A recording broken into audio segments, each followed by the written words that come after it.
to be with you. And we are starting off really nice out there this morning, but that cold weather snap that we've been having is not over. So we're going to head over to Chief Meteorologist Candace Campos in just a second. We also have a live interview this morning to talk about a conference that is coming up a little bit later this month, and it is really focused on helping people who are living with autism and those who are supporting them, as well as other disabilities. And so we'll hear from the founders of some different groups that help adults, young adults living with autism, and we'll talk about some of the great work they're doing to help support the community and help people thrive no matter their circumstances and experiences. So that's a little bit later. Right now, though, get ready to head out the door. Chief Meteorologist Candace Campos over here in the Pinpoint Weather Center, getting us ready to just get into full gear now, because we're out of the holidays, Candace. This is the first full week back. Yeah. A little bit of a roller coaster to get through here. I just finished talking to the kids this morning and Steve was like, wow, they're not as energetic as they normally are. I'm like, no, it's the first Monday back to school. Yeah. I don't think they've waken up at 6 a.m. since December 20th. And why would like they? That. Yeah. Why would they, right? Because if they did, Mom would say, go back to bed. But no, honestly, it's going to be a rough go. Not so much today. Today, as the kids are heading out the door, you're running out the door, kind of starting off the first full week of the new year. Its temperatures are going to be in the mid 70s. It's not uncomfortable. We will have some rain and some storms to dodge later on this afternoon, but it will be extremely difficult to get out of the door tomorrow morning. And I'll show you why, because not only are lows going to be down into those 30s, we're still going to have a breeze in place. So the moment it doesn't even have to be a windy morning, just a 5-10 degree breeze could knock temperatures when they get that low to significantly cold temperatures. So let's take it to the maps to show you what's going on. And this, by the way, is not going to be just a cold snap. This is going to be kind of a little stretch here to certainly kind of make us really truly feel like we have participated in some sort of winter here in Florida. So satellite radar composite shows that cold front making its way through parts of the panhandle. You can see the mess, though, to the north where that low currently sits. Look at Richmond right now, just inundated with ice storms, snowstorms all the way up, now starting to approach New York, parts of just the Great Lakes. It's just a mess there. On the backside of this front, though, significantly cold air, some of the coldest air we've seen since about December of 2022, to kind of put things into perspective. So the clouds and rain forecast still showing a warm day. We're going to be in the 70s, but then into the afternoon by about 2-3 o'clock, that's when we will start to see some of the rain approach our northern zones. Then as it continues to slide further south, you notice that a lot of the rain starts to kind of dissipate. We don't have as much heavier rain on the maps here. So the threat for some strong to severe storms will come across our northern zones. Once it moves along I-4, that threat really starts to falls off a bit and then continues to do so as it moves through parts of Brevard County. So although you see rain chances elevated today, it's not going to be an all-day affair. So let's kind of break down what you need to know. Again, that cold front comes through. It will be warm. There will be some storms possible. Then between today and tomorrow, Monday and Tuesday, we're talking about a 20-degree drop. Highs will be in the 50s, lows will be in the 30s, but the feels like temperatures for the next few mornings could be down into those 20s. So your highs today, upper 70s. Our average for this time of the year is 72. And again, although we see rain chances high, this is not an all-day event. It will be kind of a ribbon of rain and storms that will come through. We'll pick up the winds, we'll pick up the rain. And at the end of the day, we certainly need any little rain we can get, especially if we can eliminate the storm chances with it, but we can't really do that with this one. So rain chance, again, will stay elevated into the afternoon. And then once that front clears, this is what the thermometers are forecasted to read tomorrow. We're talking the 30s, pretty much area-wide, maybe a few 40s right along the immediate coastline. But notice everywhere highlighted in pink, that means frost could be possible. Everywhere highlighted in the more of that maroon, darker magenta, that's going to be a freeze concern. As of now, we don't have advisories in effect. No wind chill, no frost or freeze advisories, but that all will certainly change as we go through the afternoon. But when you factor in the winds, it is going to be feeling like the 20s, pretty much sub-freezing temperatures, certainly area-wide. Will be feeling like 24, 23 degrees inland, feeling like 28 even in Metro Orlando. And then highs are going to try to warm up under all that sunshine, but we just have such cold air in place. Highs are going to be staying in the 50s, where our average is supposed to be 72.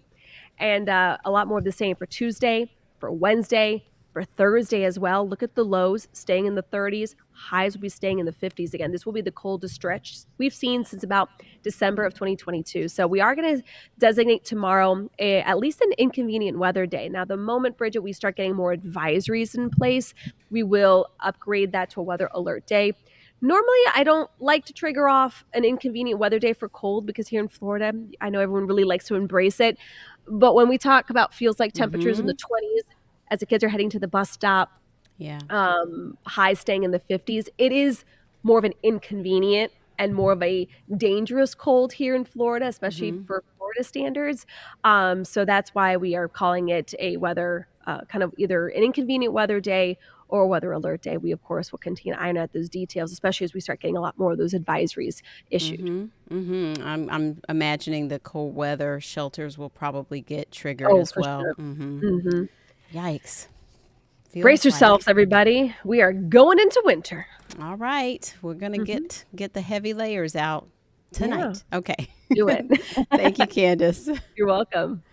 All right, we want to get ready to get out there on the roads with Trooper Steve and find out how things are shaping up so far on a Monday. And I would imagine probably even busier tomorrow, Steve. Good morning. I'm sure with everyone officially going back to school tomorrow, but everyone's going back to work today. So it is kind of oddly busy out there. It's been a few weeks where we haven't seen any major crashes. So let's just go straight to traffic, if you don't mind.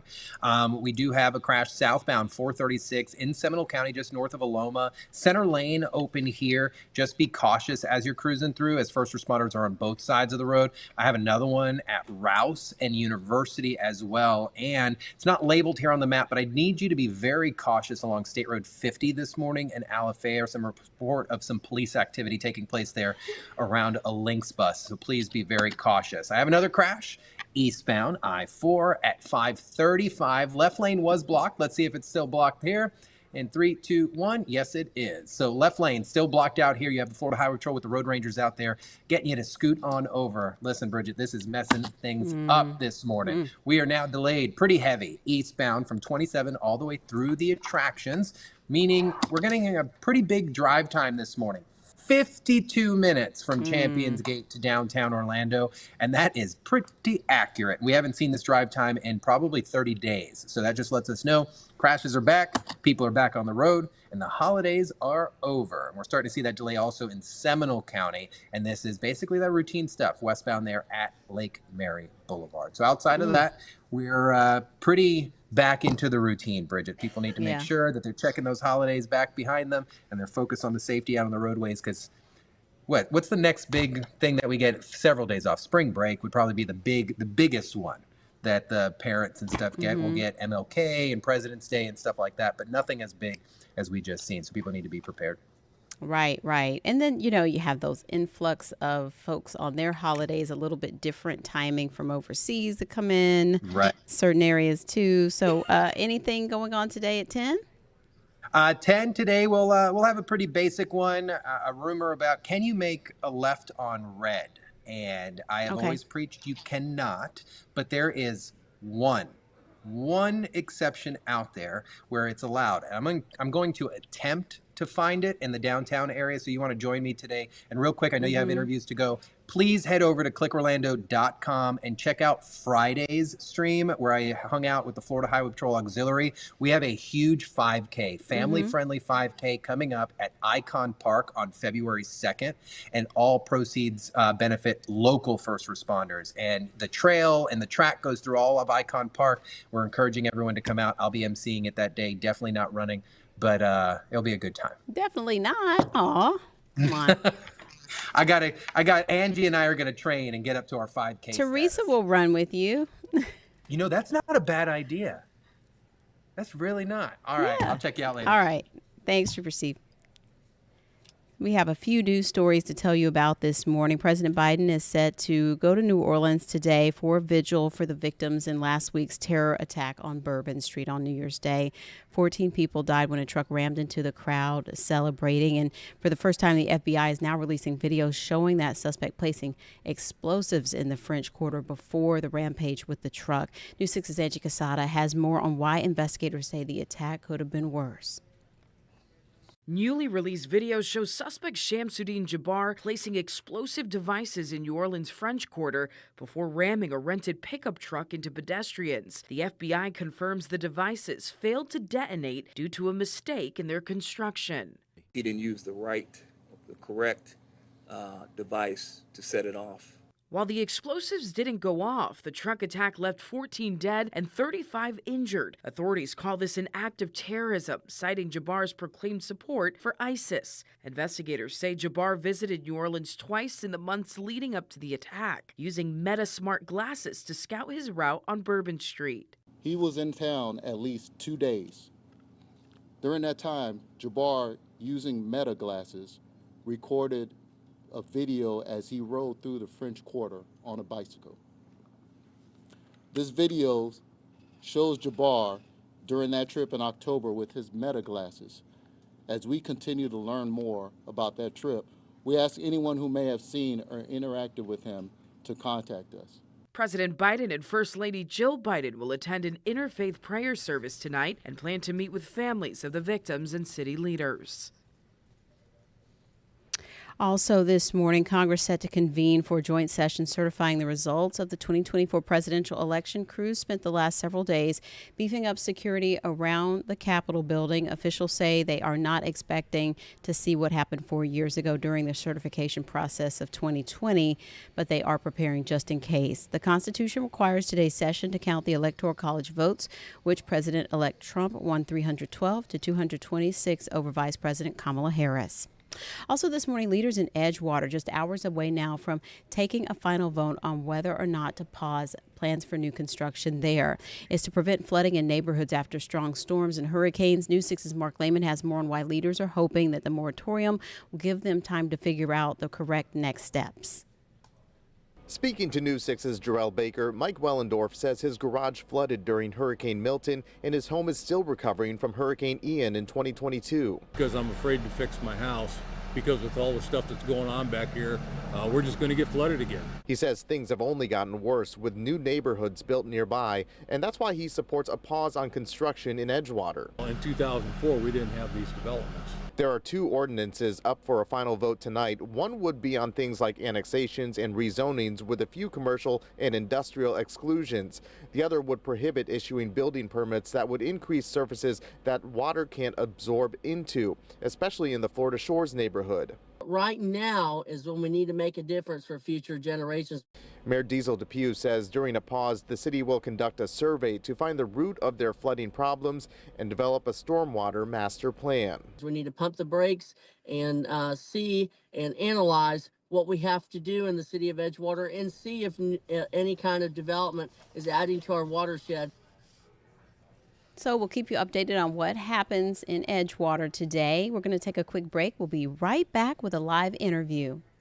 Welcome back. We have an interview this morning, a live interview about a conference coming up later this month here in Orlando. And we have two great experts joining us to talk about the advantages with this conference, as well as some local programs here that will help folks who are dealing with autism and related disabilities. This morning we have Shane Campfield, founder of Hurdle, and Patty Myers, the executive director of Building Pathways Foundation. Good morning. Thanks for being with us.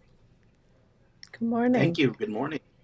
We're excited to share the information that you have about this conference and other organizations that are supporting folks in our area. The CDC says that 5.8 million adults were living with autism last year, but only 5% are able to live independently. And that's something that you all specialize in, is helping people going through that. Yes, so I I created Building Pathways for that purpose. Is I just saw kids either in school or out of school not doing a whole bunch, and I know they can do more, but they need help. So That's my mission, is really to help them with their life, social, independent living skills. So, And that's personal for you, Patty. You have a son also with right, autism. right. He's 23, and we're still working on some things, but um, yeah, just keep requiring and encouraging them. Mm-hmm. But they need to be taught certain skills. It's not just they can watch somebody. Sometimes they have to really be taught and practice it for months, years Mm-hmm. before they can get it. So, Mm-hmm. And Shane, you're the founder of Hurdle, and in your story also unique. You'll be speaking at the conference later this month, sharing some of your experiences and your story. Yeah. I lost both my parents at a younger age, and to really partner up with Miss Patty, and really share our stories, I think is really going to be beneficial to those who might have already lost somebody or who might be about to lose somebody. Because grief in itself is very unique. Now, if you throw autism into that mix, it can be really complicated. And for us to really share our stories about it, I think we could really spread like motivation and really help those who really do need that kind of support. And I would imagine lots of people don't know about some of these organizations. So the conferences, like the CARD conference, sort of help get the word out. right. And I'm there because I lost my husband a few years ago, and 6 months later I lost my mother. And helping my son navigate this, that I don't have a clue myself. It's, I think what Shane said, grief is challenging, and then adding autism to it, it's very complicated. It's not a topic a lot of people talk about. What are Grief some in of the general, we what don't. what are some of the highlights of that when you consider helping those with autism deal with grief? Shane, I don't know, is that me? Or Just um, jump in. I, Yeah, that could be you. yeah. Yeah, I think for me, because I've walked a student in the middle of school. He lost his 20, I think it was 24-year-old brother, and he came in laughing and told everybody I lost my brother, but he was laughing, right? So we're used to body language, right, and reading people that way, but not often uh, are we reading correctly people with autism. So was he sad? Absolutely. Was he crying sometimes? Yes. But if you didn't know anything about him, you would think, what in the world? Why is he laughing? So sometimes their emotions are a little, I say, mixed up to our community, our environment that we're used to. But I think once you peel the layers and you help them, it's about communication, really. For all of us, expressing our hurt, um, and so letting them know it's okay to do whatever. I told my students that if I cry, it's okay. If I laugh, and we can talk about Mr. Tony. I think that's crucial, the communication part about grief. And Shane, Let 'em- Hurdle stands for something very special: hard work, understanding, realization, determination, leadership, and education. So this is meant to help people overcome those hurdles, such as dealing with autism and going through grief and some of the misunderstandings that can happen. Right, absolutely. And it's run by me and this other gentleman, Edward Kucher, who's also on the spectrum. And our goal is to get out there, like to go to different school programs, different conferences, and maybe even one day outside of the state to go to different conferences. So I don't think there's a limit to what we can do, but as long as that we're accomplishing our mission to inspire others and to really motivate them to come out of their shell and to do what they want to do, I think would be a complete blessing. And so, what can you tell folks who maybe haven't been to the CARD conference about this experience and why they should come out later this month on January 19th? The CARD conference is very unique. It's more about evidence-based researches. Like the first day, the Friday, is a PEPSA day for about teachers and whatnot. But Saturday and Sunday is more for professionals and self-advocates like myself and for Miss Patty. And they have a whole unique blend of different presentations. Like I remember last year they had like an improv um, type of class to where if you use improvisation, that could really help somebody, especially with autism, come out of their shell. And it's very inspiring. I really benefited from that last year myself. And when we talk about adults living with autism versus maybe children who are diagnosed, we have quite a few people who are diagnosed later in life as well. Can you talk somewhat about that and more about the spectrum? Because we said like 5% of adults able to live independently, but that would probably be someone maybe more a severe diagnosis, or how does that shake out? And I just want to jump in quick and say, I'm so proud of Shane because he's living with it, overcoming things, and he's chosen to stand up and speak about it. And every single person is valuable. And I'm a mom of a child with autism, and over the years, I've had quite a rude comment be made about my parenting or my son's behaviors. And so that's why I'm doing what I'm doing. But I know Shane, I believe he was identified later in life, right, Shane? It wasn't when you were a young Well, kid. well, it was kind of in the middle, around 2001, 2002-ish, around 6 or 7 years of age. Okay. But we are seeing that, right? More adult diagnoses. Yes. And why I mean, is the that? Is it numbers because of are testing or access to testing or awareness, or what is it? awareness. Yeah, I think awareness is huge, and that's why we're doing this event as well, right? To help people and bring more awareness about this topic specifically. But yeah, I think, I mean, we could have a whole show on this one, but I think awareness is a big one, but I just think more and more people are struggling with something. Maybe not autism, but something. So, What would be some of the things that you would say might be struggles that people might have or children might have that maybe they should go and talk to a specialist and see if this could be part of the root? I know, for my son, he wasn't talking. He was toe walking. He was going in circles. You could tell he didn't understand what I was saying, what my language was. Those are some big things, but communication is key. And a lot of times people say, "Oh, they're boys. They'll talk later." That's what I got a lot.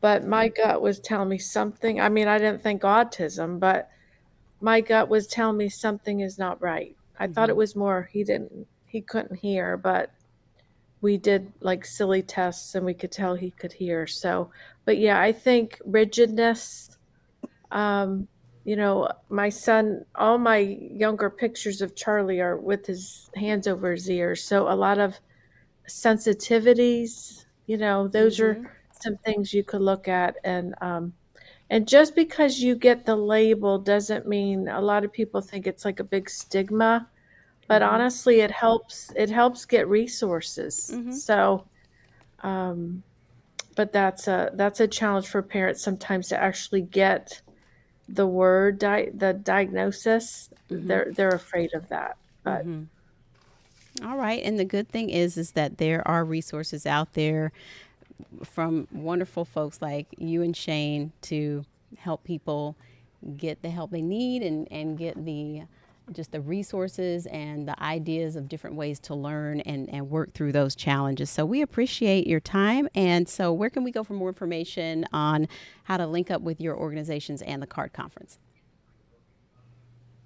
I know for me, building-pathways.com, we have day programs, social skills guys, housing, um, and summer camps. So you can go on the website and follow us on Facebook as well. Okay. And Shane? And for Hurdle, we have a Facebook page and a YouTube page. Right now, we are recording different interviews for a web series for those either on the spectrum or whatever disability or hurdle that anybody could have in life. But let's face it, who doesn't have hurdles in their life? Great, great. Well, we appreciate your time this morning, and we'll be looking for you at the CARD conference on January 19th in Orlando. Thanks for being with us. Thank you. Thank you. All right. Take care. All right. That's going to do it for us this morning. We'll see you at noon. Hope you have a great day and get those coats ready for tomorrow.